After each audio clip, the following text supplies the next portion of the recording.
the preparation of a pregnancy is actually very important.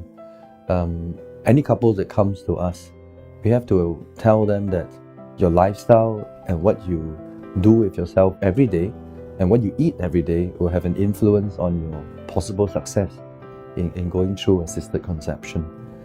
So in a lady who has a high BMI, i.e. they are overweight, we normally advise that you try to lose at least 5 to 10% of your current body weight.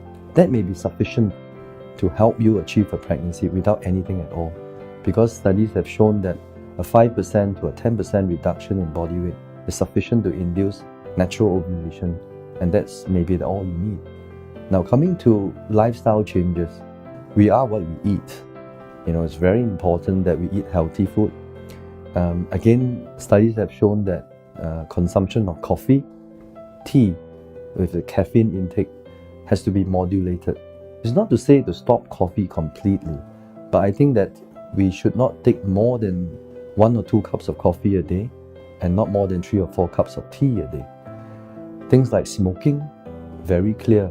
Evidence have shown that women who smoke tend to take a longer time to get pregnant, and even their number of eggs that we require from them during IVF tends to be falling below our expectation. So smoking is a big no-no. What about alcohol? Okay, most of us drink alcohol for social reasons. I tend to be less strict on that, as long as you don't binge drink. I think that a small glass of red wine on and off is actually okay. As the couple comes to us, we would give the advice on lifestyle changes, etc. We also take the opportunity to screen for infective diseases, hepatitis, HIV, and things like rubella. Rubella vaccination is freely available, and every young lady or woman should have had vaccination sometime in their life. But sometimes the degree of antibody titers may not be enough, or she may not be converted.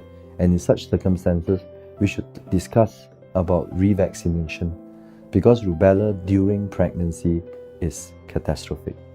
A very normal and important advice that we give our patients, that an adequate intake of folic acid is important, so that can be taken pre-pregnancy and all the way throughout your pregnancy.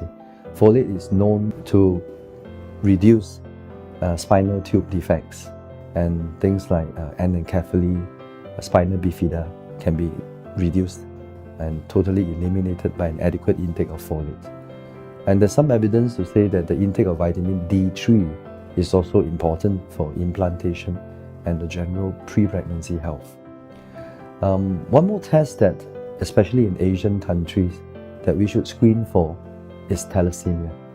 Thalassemia is very common in Southeast Asia, as well as in certain Mediterranean countries.